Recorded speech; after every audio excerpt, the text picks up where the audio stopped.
prosseguimento aos nossos estudos, a gente vai analisar agora, vamos falar sobre as leis dos gases. Nós já percebemos que os cientistas perceberam durante o tempo que as propriedades dos gases estão diretamente ligadas às grandezas de pressão,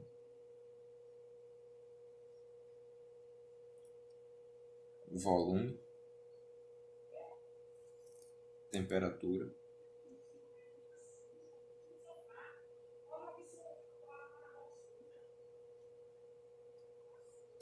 quantidade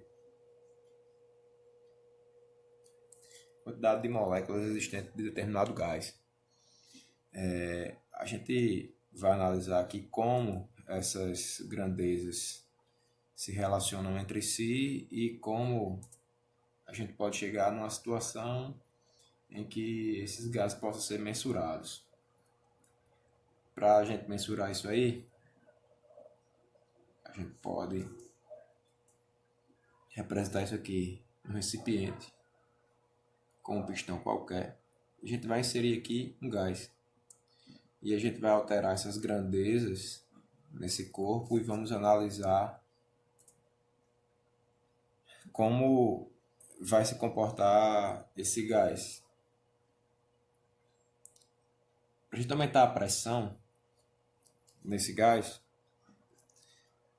a gente vai colocar um peso sobre ele. Isso aqui vai aumentar a pressão sobre o gás.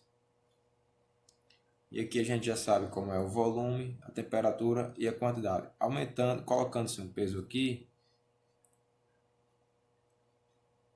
esse êmbolo vai ser empurrado para baixo.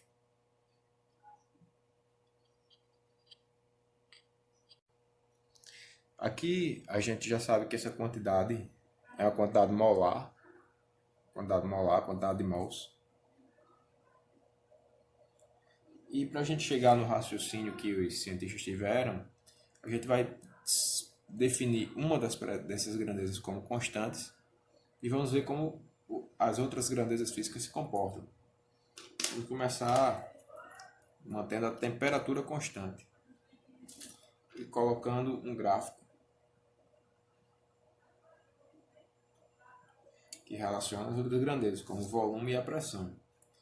E naturalmente, se a gente aumentar essa pressão, com o aumento da pressão, o volume aqui dentro, ou seja, no tempo 1, esse pistão está nessa posição. Com o êmbolo, com esse peso, empurrando esse êmbolo aqui para baixo, no tempo 2, todo o gás que antes estava aqui vai estar contido apenas nesse intervalo aqui que é menor, nesse espaço que é menor. Portanto, quanto maior a pressão, o menor o volume. Então a gente viu que são grandezas inversamente proporcionais. À mesma temperatura, representando-se no gráfico, temos um gráfico dessa maneira. Se a gente modificar a temperatura, no caso aumentar, a gente vai ter algo desse tipo. E relacionando essas grandezas, foi-se observado que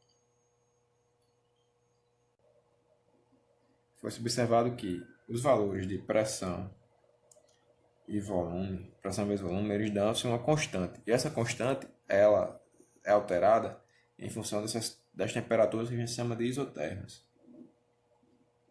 Como a gente já viu lá no ciclo de Carnot, por exemplo.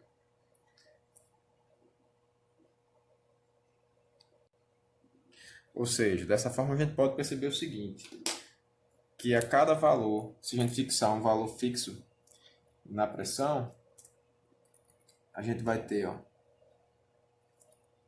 um valor de temperatura e um volume em uma temperatura mais baixa. E numa temperatura 2, uma temperatura mais alta, a gente vai ter um volume 2 maior do que o volume 1. Então a gente pode ver que essa grandeza aqui, constante, ela é proporcional à temperatura. Certo? É uma constante que varia, que é modulada de acordo com a temperatura. Isso foi determinado empiricamente.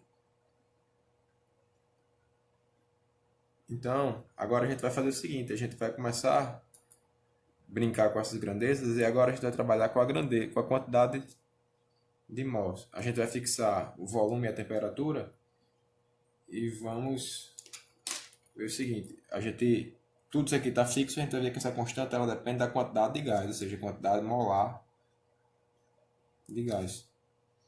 Isso aqui a gente pode dizer que a quantidade C é igual à quantidade de matéria, como a gente já viu antes, que é a massa pela quantidade de mol, que é o número de Avogadro. Então essa constante aqui, que a gente vai chamar o seguinte, que ela é igual à quantidade, aqui ó, quantidade de mols vezes o determinado tipo de gás aqui que a gente tem, a nova constante. Dessa forma, substituindo esse NR nesse C nessa fórmula, a gente vai ter essa PV que é igual a NR vezes a temperatura. Essa equação aqui nós chamamos de lei dos gases, também conhecida como a equação de Clapeyron, muito utilizada na física e na química, no estudo da físico-química em Química 2. E elas são muito importantes que, a partir desses experimentos, conseguimos analisar e chegar a determinados resultados muito significativos na ciência, como a máquina a vapor, por exemplo. De posse dessas informações, a gente também pode definir o seguinte: esse R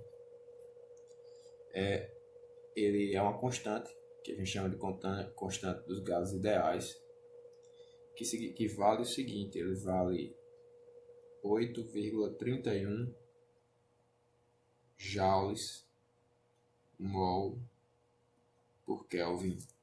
É uma constante. E se a gente substituir esse R, esse mesmo R aqui, se ele for substituído por KNA e N por N sobre NA na lei dos gases, a gente vai ter o seguinte: a gente vai ter que essa equação aqui ela vai ser reescrita da seguinte maneira, onde N é o número de moléculas do gás, esse N aqui, que é esse N aqui, que é o número de moléculas do gás,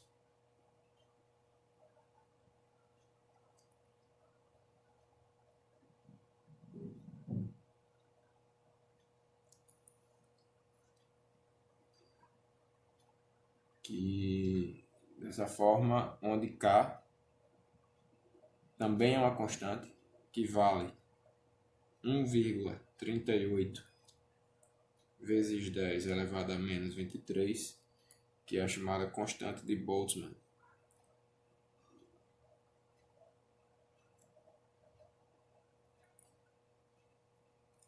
E tem a temperatura. Dessa forma, os gases reais aproximam-se do comportamento de gases a baixa densidade, onde as moléculas interagiriam entre si apenas com as paredes do recipiente e não entre si, sem desconsiderar os choques entre elas e o recipiente. No caso, essa fórmula aqui é uma nova forma de se escrever essa equação aqui que foi definida anteriormente, que é a lei dos gases.